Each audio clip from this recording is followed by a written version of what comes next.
Carter will now be taken into custody. Please watch this video at your own risk. It is not for everyone. The Girl from Plainville is a new Hulu documentary that focuses on and explores the horrifying case of Conrad Roy.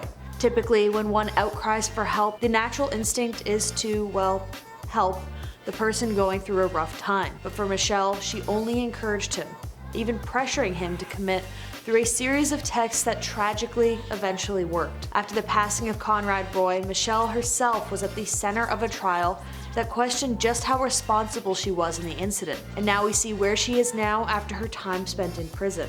Today we're talking about the subject of the Hulu crime documentary, The Girl from Plainville, Michelle Carter. Tomorrow though, you decide. Let us know in the comments down below who you want to see on the next episode of Where Are They Now.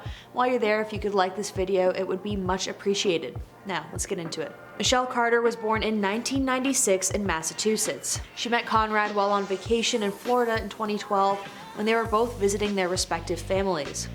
After they initially met, they only saw each other in person a handful of times over the course of 2 years. This means that most of their correspondence happened over text message and through emails. Conrad Roy himself had a severe history with mental health issues. He was father and grandfather and attempted to end his own life in 2012 while upset over his parents' divorce.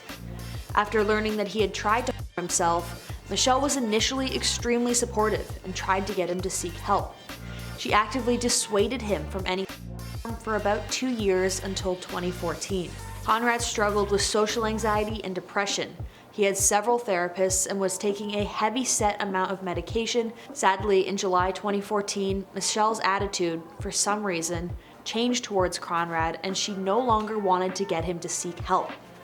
Instead, she encouraged him to end his own life because, to her, she thought it would be a good thing to get him to ease his own suffering by himself. In June, Roy had texted Michelle suggesting that she and him were like Romeo and Juliet and trying to insinuate that they end their own lives together. So, like an extremely unwell situation on both sides. Tragically, on July 13th, following texts with Michelle wherein she basically pressured Roy into harming himself, especially when he himself had some reservations about it, he would pass from poisoning himself with carbon monoxide fumes. He blocked the exhaust pipe in his car and a year later, the trials began. She was charged with involuntary manslaughter, which is basically the of a human being without the intent of doing so. Usually this charge is given if someone accidentally hits another person with their car or something. She also could be sentenced as an adult, with the grand jury finding her wantonly and recklessly assisting the It was found through the trial that Michelle had called Roy while he was in the car and continued to encourage him. Carter was found guilty of her charge and spent 15 months in prison for her crime. On January 2020, she was released from prison 3 months early due to good behavior. In writing the script, I read some of the texts and they're genuinely horrifying. There were moments before the incident where he doubted himself, and she undoubtedly encouraged him to go through with it.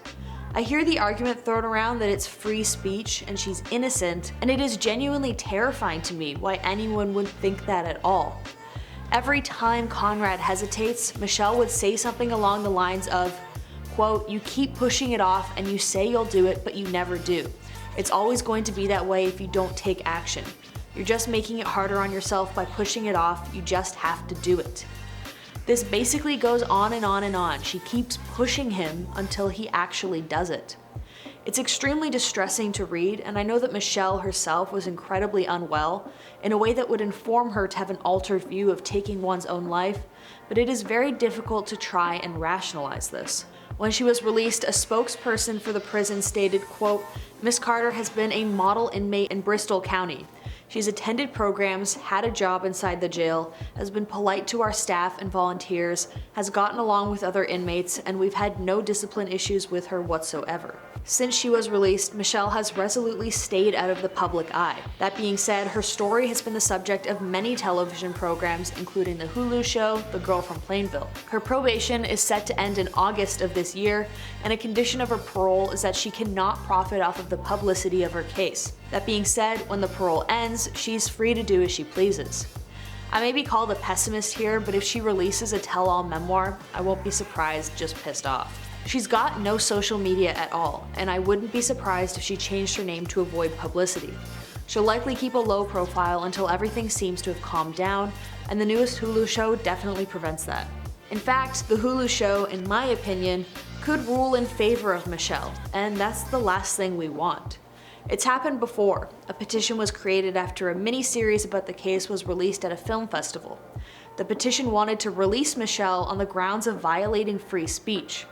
Luckily, the petition was ignored by the justice system, but it presents a worrying narrative that excuses the behavior of Michelle and flat out ignores the power of encouragement and pressure on vulnerable people. The series is also worrying to Conrad Roy's family. Roy's mother, Lynn, previously told newspapers that aside from being able to speak to the actor playing the role of her son and having a few short discussions with the production team, the family has been kept largely in the dark about the show and were denied advance access to the script. In an interview with People magazine, the family also voiced concern that the series will focus more on Michelle than on her son, and that, quote, there may be an attempt to defend some of her needless and evil actions. Elle Fanning, who plays Michelle in the series, has spoken out about wanting to cast a different light on the tragic events and to show the nuances of what happened rather than portraying Carter as the, quote, Black Widow manipulator. Honestly, after reading Elle's statement, I could see why the Roy family would be so concerned. The executive director of the National Crime Victim Law Institute told The Independent that, quote, it can be absolutely horrific for a victim to once again have their power taken away by someone else telling the story of what happened to them. One of the ways to recover from trauma is to have power over one's own narrative, and when what is essentially a fictionalized version comes out, or a version that includes everyone but your voice, you've basically lost control of the narrative again, and that creates that trauma all over again. Typically, when people set out to tell a story and give it a different angle, you're really risking undermining the story of what happened to the victims. And I completely agree with her. It really does feel a little wrong that Hulu didn't consult the family at all. I mean, this didn't even happen that long ago. The family is still alive and well and mourning the loss of their son. I feel like it would have been better if the family was an integral part of the production process. One user on Twitter echoed my sentiment with the tweet, quote, there are very few things in this world that genuinely infuriate me.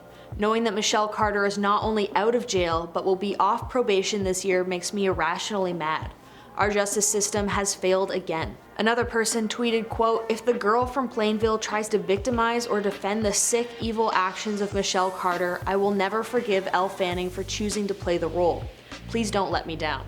So how do you feel about the ethics of the creation of this show? Let us know in the comments down below, and while you're down there, don't forget to subscribe to this channel to keep updated on when we post next. I was your host, Sierra. See you guys next time.